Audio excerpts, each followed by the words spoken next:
आज के एपिसोड में भावनाओं, रहस्यों और डर का जबरदस्त संगम देखने को मिला, जहां एक तरफ विहान ने अपनी दर्द भरी सच्चाई और अधूरी मोहब्बत का इजहार किया, वहीं दूसरी ओर गौरी के दिल में दबी भावनाएं धीरे धीरे बाहर आने लगी। लेकिन जैसे ही सच्चाई सामने आने लगी, कामिनी की डरावनी परछाई फिर से मंडराने लगी। क्या विहान और गौरी का रिश्ता इस अंधेरे रहस्य से बच पाएगा? क्या परिवार कामिनी की वापसी से पहले सब कुछ जान पाएगा? जानिए इस दिल दहला देने वाले एपिसोड में। वीडियो शुरू करने से पहले कृपया हमारे चैनल को लाइक और सब्सक्राइब करें और लेटेस्ट अपडेट्स कभी मिस न करें।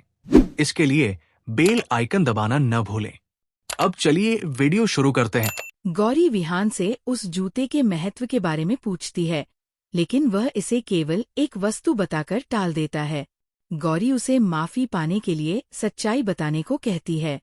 तब विहान भावुक होकर बताता है कि वह जूता एक खूबसूरत याद की निशानी है, उसकी ताकत। वह कबूल करता है कि वो खुद को अपने सामान्य भाई जैसा न होने के लिए कभी नफरत करता था, लेकिन फिर एक लड़की मिली जिसने उसकी सोच बदल दी।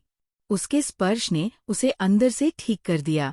उन्होंने दोस्ती में उसे एक जूता दिया और दूसरा अपने पास रख लिया, ताकत और सकारात्मकता के प्रतीक के रूप में। गौरी की आंखों में आंसू आ जाते हैं, और जब विहान उससे पूछता है तो वह बात टाल देती है। भावनाओं में बहकर गौरी उसे माफ कर देती है और उसका हाथ थाम लेती है, यह कबूल करते हुए कि जब भी वह पास होता है उसका दिल तेज धड़कने लगता है। तभी विहान को एक तेज पैनिक अटैक होता है।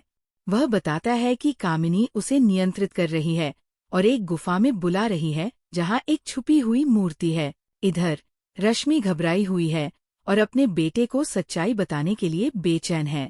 अर्जुन और हर्ष द्वारा पूछताछ करने पर सरदा बात टाल देती है और सुबह पूजा की घोषणा करती है।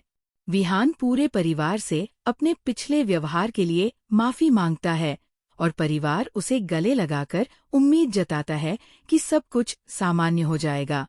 लेकिन रश्मि अब भी चुप है। अर्जुन विहान की सुधरती हालत का श्रेय गौरी को देता है और दादी उसका धन्यवाद करती है। तभी गौरी की उंगलियों में पहनी अंगूठियां चमकने लगती हैं, जो प्रथम वंशी द्वारा छुपाई गई मूर्ति की लोकेशन दिखाती है। गौरी परिवार से सवाल करती है, लेकिन सभी अनजान बनने का नाटक करते हैं, जिससे उसे एहसास होता है कि कुछ छुपाया जा रहा है। सरदा सभी को विश्राम करने के लिए भेज देती है, लेकिन रश्मि चिंतित है कि गौरी को सच्चाई कैसे पता चली। विहान गौरी की धड़कन को लेकर उसकी घबराहट नोटिस करता है, लेकिन वह फिर से बात टाल देती है। बाद में उसे एक और पैनिक अटैक आता है और उसकी परछाई आईने में एक डरावना रूप दिखाने लगती है। गौरी अपने मन की बात कहने की हिम्मत जुटाती है, लेकिन गलती से वह इजहार अर्जुन से कर बैठती है। जैसे ही वो बोलना शुरू करती है, विहान कमरे में आ जाता है और अर्जुन मुस्कुरा देता है।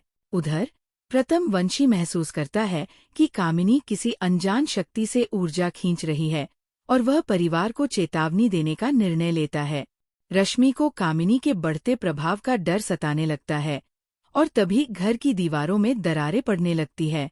माहौल में खतरनाक बदलाव आता है। महेश चेतावनी देता है कि कामिनी की ऊर्जा तेजी से जाग रही है, उसकी पूंछ लंबी होती जा रही है, जो उसकी वापसी का संकेत है। दीवारों में आती दरारें इस आसन्न खतरे को स्पष्ट कर देती है। अब परिवार के पास सच्चाई जानने और उससे निपटने के लिए समय बहुत कम है।